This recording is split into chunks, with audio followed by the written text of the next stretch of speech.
Greetings, I'm Maureen Rennie from A Premier Travel, here to speak to you about Iceland. Iceland is a fantastic destination which is becoming more and more popular each year. It is an island that has about 350,000 residents but receives over 2 million visitors each year. There are two ways that are the most popular in visiting Iceland. One is on a motor coach tour. One of the motor coach tours that I highly recommend is Colette Tours. When you travel with Colette Tours, not only will you have all of your accommodations taken care of, as well as your sightseeing, your motor coach, and a guide with you the entire time.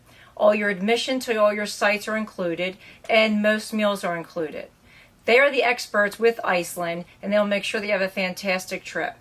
Another way to see Iceland is doing an FIT, which is a Foreign Independent Traveler.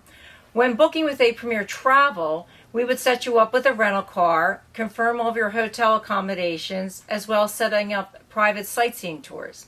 One thing to keep in mind is that there are not enough hotel rooms for the amount of tourists that they do receive in Iceland. So if you're not booking far in advance, sometimes it is very hard to get the accommodations in the places you want to go to. Now, some of the highlights in Iceland is the city of Reykjavik, which is their capital. This city has wonderful historic walking tours, a lot of 19th century buildings that you're visiting, museums, and they have a very lively nightlife in the pubs, which we all have a lot of fun there. After you depart Reykjavik, you would then do the Golden Circle, which is a wonderful itinerary of the south of Iceland. There you will be stopping at different locations. Now, the one thing with Iceland is that the language is not easy to understand, but the majority of the people from Iceland do speak English, which helps. So whether you are sightseeing, you can do an ice cave tour, which is trekking through an ice cave. There's also snowmobiles that you can do a snowmobile tour. With some of the sites that you would see would be Jökulsárlón Glacier. This glacier is where the icebergs float up on the beaches. Then you have Seljaland Falls, which is a waterfalls. This was a wonderful day we did this. We climbed up 400 steps all the way to the top of the waterfalls, and it was just breathtaking views and definitely worth it. And then very close to that is Saga Falls. Saga Falls is a waterfall that is not as large, but you do get to walk behind it, which was a really interesting thing to do and very creative thing to do. Then we go into Thingvellir National Park. This national park is said to have the first parliament in the world, dating back to 930 AD. And we also have Vik. Vik is a little town in the center of the Golden Circle. It's very popular for your overnight accommodations there because it's so close to things on the east or on the west side of your itinerary. And then we also have the volcano. Now, the volcano name is very hard to pronounce, so I'm not going to try to do that. But with the volcano, that erupted the last time for almost a month, from April to May in 2010. After the eruption, what was funny was that a lot of tourists would come by with a bag and pick up ash from it. So now you can actually purchase your own ash from the volcano, which is a cute little keepsake to bring home with you. One of my favorite things in Iceland was visiting the Blue Lagoon. This is a luxury spa hot spring with all the facilities needed, from your showers to your locker rooms to even a swim-up bar. So when you are in the actual hot springs, you receive the white mud mask that goes on your face. You can swim up to the swim-up bar and get a little drink there. And it's just very luxurious and wonderful on the body.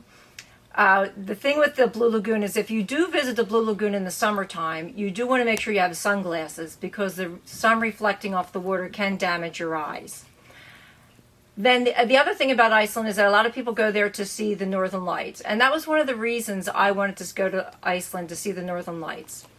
With the Northern Lights, going to Iceland just to see the Northern Lights is kind of like saying you're going to Alaska just to see the bald eagle. There's more to Iceland than just the Northern Lights. So if you don't get to see them, don't be disappointed because you will enjoy so much more of this wonderful destination. The one thing with Iceland is that you never want to be wet or cold. And they do seem to get a bit of rain more often than they do get snow, especially in the southern part. So one thing you want to make sure you have is I always travel with my hiking boots.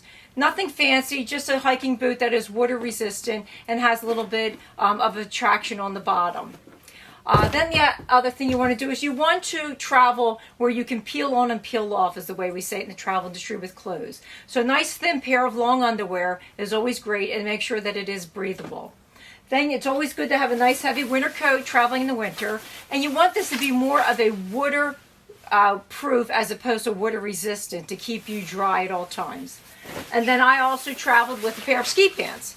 And with the ski pants, these were easy, Velcro, zip on, zip off, so I could take them off after visiting some of the outdoor sites, because there are plenty of outdoor sites. When I was in Iceland, I bought this wonderful hat and these wonderful Icelandic wool gloves. They're extremely soft, and they're probably the warmest gloves and hat that I own. So this was a great buy there. And then I also bought a pair of the wool socks. Now with the wool socks, the trick there is you wear a normal pair of socks, and you put the wool socks on top so that you can wear the wool socks multiple times, and you always want to keep your feet warm, because you will be doing a lot of outdoor hiking and climbing up the waterfalls, the ice caves and things like that. You want to make sure you're warm. If you are going to the Blue Lagoon, of course you need to pack your bathing suit. But you also want to bring like just a plastic bag, because your bathing suit's going to be wet when you leave the Blue Lagoon, and you don't want it to get other things wet there. When you get back to your hotel, then you can rinse it out and take care of it that way. I also purchased one of these little bags for my cell phone, and I just bought it at like Bed Bath & Beyond for about $12 or so. This was great for the Blue Lagoon. It was very easy to use. Took some decent photos while I was actually in the lagoon. I never submerged it under the water, but I always just made sure that I kept it up as much as possible. And it did get a little wet, which was fine, but I was able to take great photos. Now, traveling in the winter, it's great to have a little flashlight like this. The flashlight's great because when you're going behind the waterfalls at Sagaland Falls, where you actually go behind, you will not be able to see your footing. So it's great that you have this little flashlight. And then, of course, when traveling to any foreign country, you will need your converter and adapter for all your electronics. So I hope this video was informative and helpful for you if you're planning to go to Iceland in the near future. And if so, please call A Premier Travel. We will be able to take care of every type of travel you will need, and we are the experts in Iceland. Thank you.